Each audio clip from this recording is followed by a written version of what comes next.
Hello guys, this is a शिक्षा उपाध्याय। आप सभी का हमारे यूट्यूब चैनल बीएलएड कोर्स पर हार्दिक स्वागत है। गाइस, आज के सेशन में हम बीएलएड सेकेंड ईयर का जो सब्जेक्ट है, कंपलसरी सब्जेक्ट है एजुकेशनल साइकोलॉजी, तो उसके अंतर्गत इंटेलिजेंस टॉपिक आता है। तो इंटेलिजेंस का जो गार्डनर का थियरी ऑफ मल्टीपल इंटेलिजेंस है, बहुबुद्धि सिद्धांत, उसके बारे में डिस्कस करने वाले हैं। तो सबसे पहले हम जान लेते हैं कि इंटेलिजेंस क्या है, यानी बुद्धि क्या है। इसके बारे में सबसे पहले हम देख लेते हैं। तो गाइस, जो बुद्धि होती है वो अमूर्त चिंतन की योग्यता है। क्या है? अमूर्त चिंतन की योग्यता। अमूर्त चिंतन की योग्यता यानी अब्स्ट्रैक्ट थिंकिंग की एबिलिटी ही क्या है? बुद्धि है, इंटेलिजेंस है। तो सबसे पहले हम जान लेते हैं अमूर्त क्या है। तो वो सभी वस्तुएं जो मूर्त ना हो, जिनको हम वास्तविक रूप से न देख सकते हैं, ना उनको हम स्पर्श कर सकते हैं, वो अमूर्त आता है। जैसे कि हमारे सामने ये मार्कर है या बोर्ड है, तो ये इनको हम स्पर्श कर सकते हैं इसके बारे में, और इसको हम देख भी सकते हैं। तो ये है मूर्त, यानी ये कॉन्क्रीट थिंकिंग, कॉन्क्रीट ऑब्जेक्ट है, कॉन्क्रीट ऑब्जेक्ट है। और जो वस्तु, जैसे कि अगर हम जो भाव या अगर हम पढ़ा रहे हैं, किस भाव से पढ़ा रहे हैं, तो वो भाव को हम नहीं देख सकते, ना ही उसको हम सुन सकते हैं, ना ही उसको हम फील कर सकते हैं। वो हम फील कर सकते हैं, लेकिन ना उसको हम देख सकते हैं, ना छू सकते हैं। तो ये सभी वस्तुएं जिनको हम न देख सकें, न उसको स्पर्श कर सकें, तो वो अब्स्ट्रैक्ट के अंतर्गत आता है। तो अगर बुद्धि के बारे में बताया जाए, तो जैसे कि हम लोग क्या सोचते हैं, अगर कोई हमारे सामने प्रॉब्लम आता है, समस्या आता है, कोई बिग प्रॉब्लम आता है, तो उसको सॉल्यूशन के लिए जो हमारे माइंड में जो थिंकिंग हम करते हैं, जो लॉजिक लगाते हैं उसको सॉल्व करने के लिए, ये सारी एबिलिटी या सारी थिंकिंग जो है वो अब्स्ट्रैक्ट के अंतर्गत आएगी, अमूर्त के अंतर्गत आएगी। तो गाइज, ये रही बात अमूर्त चिंतन की योग्यता ही बुद्धि है। अब गाइज, हम गार्डनर का जो बहुबुद्धि सिद्धांत है उसके बारे में देख लेते हैं। तो कहीं कहीं 1983 में और कहीं कहीं 1988 में इसका व्याख्यान मिलता है कि ये जो बुद्धि आई, मतलब बहुबुद्धि सिद्धांत जो आया है मल्टीपल इंटेलिजेंस गार्डनर का, वो 1983 में आया है। कुछ लोग कहते हैं 1988 में आया है। तो गाइज, गार्डनर के अकॉर्डिंग हम 1983 अभी देख रहे हैं। तो गाइज, बहुबुद्धि सिद्धांत यानी गार्डनर का बहुबुद्धि सिद्धांत के बारे में हम देख लेते हैं। गार्डनर का कौन सिद्धांत? बहुबुद्धि सिद्धांत। तो बहुबुद्धि सिद्धांत का मतलब ये होता है कि जो बुद्धि है वो हमारी बहुकारकी नहीं है। बहुकारकी मतलब एक होता है एक कारक और एक होता है बहुकारक। एक कारक का मतलब होता है एक प्रकार की बुद्धि, और बहुकारक का मतलब होता है बहुत प्रकार की बुद्धि। यानी किसी ह्यूमन बॉडी में केवल एक ही कार्य को करने की केवल एक ही बुद्धि नहीं होती है, बल्कि अनेक कार्यों को करने के लिए या अनेक स्किल्स को डेवलप करने के लिए अनेक सारी बुद्धि होती है। तो बहुकारक बुद्धि का मतलब होता है मनुष्य के माइंड में बहुत प्रकार की बुद्धि पाई जाती है, जो हर एक स्पेशल वर्क को करने के लिए स्पेशल इंटेलिजेंस यूज में लाई जाती है। तो गाइज, जो इनका गार्डनर का बहुबुद्धि सिद्धांत है, ये पहला मतलब इसका जो व्याख्यान मिलता है वो इनके एक सिद्धांत, या यूँ कहें कि इनकी एक बुक का नाम है। बुक का नाम है क्या? Frame of mind. क्या बुक का नाम है? बुक का नाम है frame of mind. Frame of mind. Book का नाम क्या है? Frame of mind.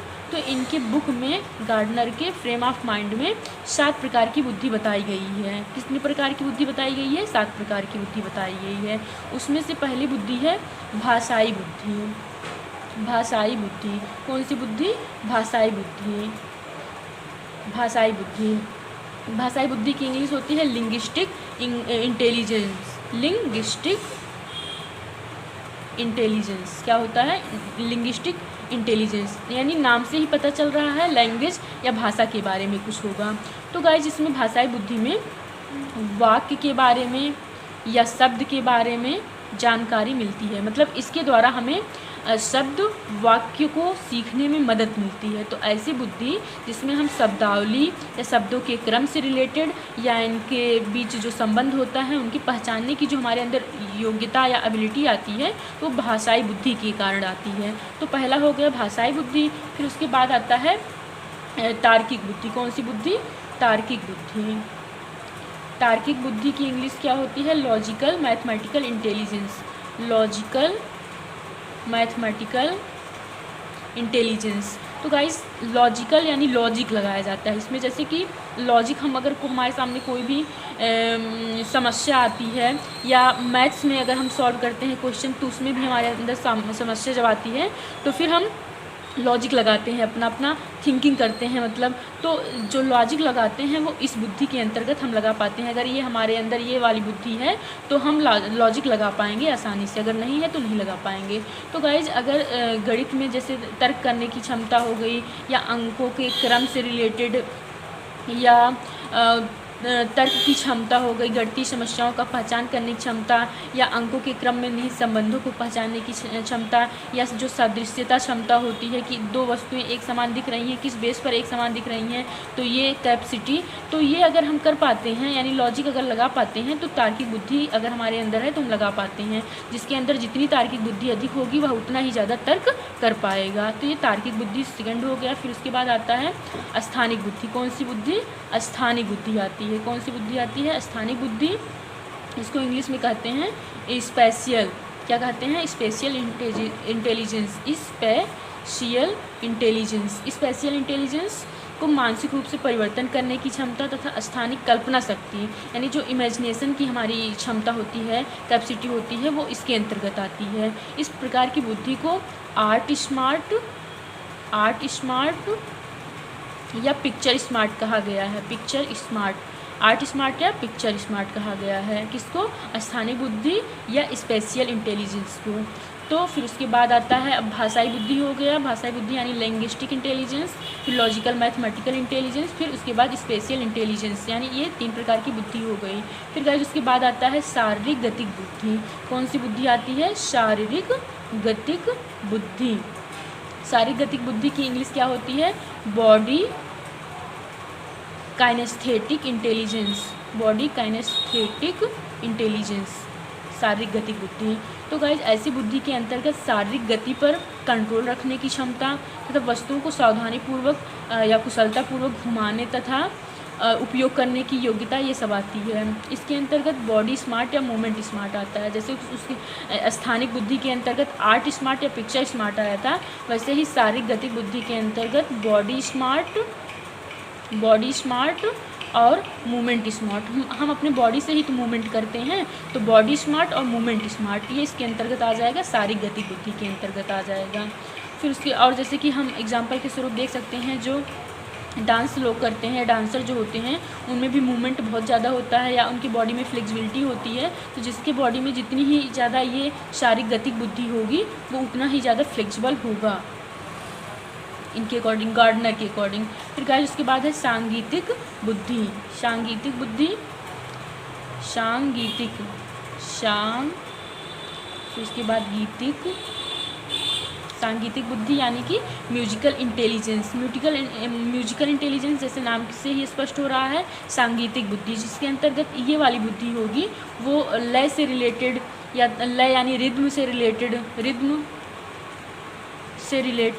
या उसके बाद तारत्व यानी पिच से रिलेटेड, तो ये सब वो इन सब में अच्छे से वो सामंजस्य कर पाएगा और अपना लय, सुर और ताल को पहचानने में उसको आसानी रहेगी। तो जिसके पास सांगीतिक बुद्धि रहेगी वह संगीत अच्छा गा सकता है, यानी उसकी गाने की क्षमता बहुत ही ज़्यादा सुदृढ़ होगी।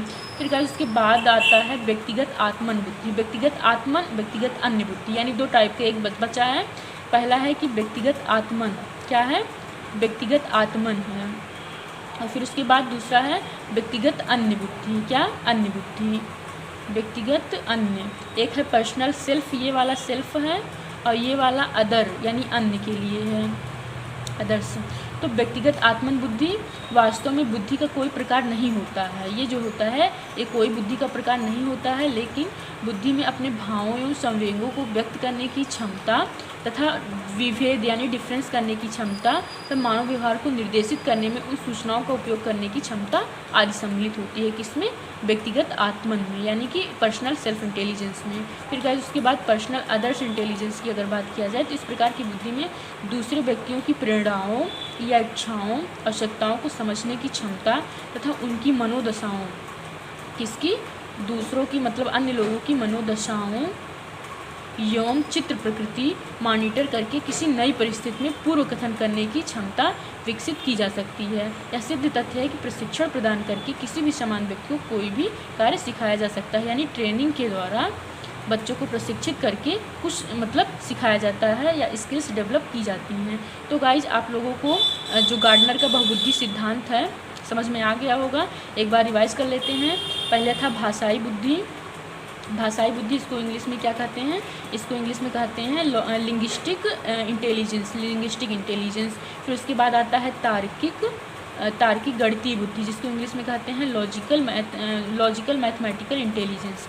फिर उसके बाद आता है स्थानिक की इंग्लिश होती है स्पेशियल इंटेलिजेंस। फिर गाइस उसके बाद आता है शारीरिक गतिक बुद्धि। कौन सी बुद्धि? शारीरिक